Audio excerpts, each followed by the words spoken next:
Het is misschien wel de wedstrijd van de eeuw voor de boys. Maar op Sportpark de Bosk is der van de morgen nog net een soort van te vernemen. Laten we het maar de stilte van de stwarm nemen. Nou, nog op het moment dat ik rustig. Ik weer toevallig om een paar shirtjes. Want er is zo'n jongen nog een paar mei en die woont daar een shirtje aan. En ja, en dan kan het heven van de medie. Begint het dan wat te kriebelen in de buik? Het begint nog te staren, gewoon een beetje als hij van oeh. Dan maar eens bij trainer Wiep Rodenhuisjere. Die is nog gewoon aan het werk, op kantoor, bij Verslavingszorg Noord-Nederland in Ljouwert. Is dat de juiste tariening voor zo'n topwedstrijd? De dag zo normaal mogelijk invullen, want anders dan zit ik thuis maar te wachten en dan krijg je allemaal telefoon. En ja, hier kan ik gewoon mijn gang aan en collega's laten me met rust. Toch zie ik achter jou al een spandoek in je. Ja, dat is van mijn buurvrouw. Die is, wat dat betreft, die is er heel inventief in. En ik vind het trouwens wel weer een hele originele. En wie weet gaat het gebeuren.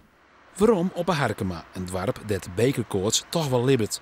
Want de peer hoe het speciaal maken supportersjaal wienen samen uitverkocht. Het gaat zeer goed, boven verwachting zelfs. Ja.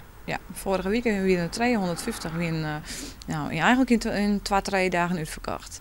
Ja, we hier nog wel meer verkepen, maar het is gewoon echt op. Dit kind toch net?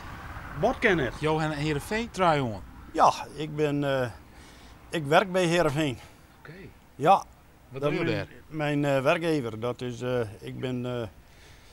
ik zit op een film voor het onderhoud, sportfilm. Oké. Ja. Is dit een moeilijke dag voor jou of is het een hele mooie dag? Het is een mooie dag. Het is een heel mooie dag. Het moet een feest worden. En dat wordt het ook ongetwijfeld. De grote vraag is vanzelfs, maakt je de boys kans? Maar horen we, wat wordt het jong? Dan ging ik voor de lietse 4-3 overwinning van Harkema's Boys. Of het jong dus op een goal of 3 verschil horen kennen, dan zullen we dus al, nou ja, dan zullen we heel blij bij. Is 3-0 voor de Harkema? Nou, ik denk, het zou wel mooi werden, maar ik denk net dat, nee. Maar alhoewel, het bloedvoetbal in, hè.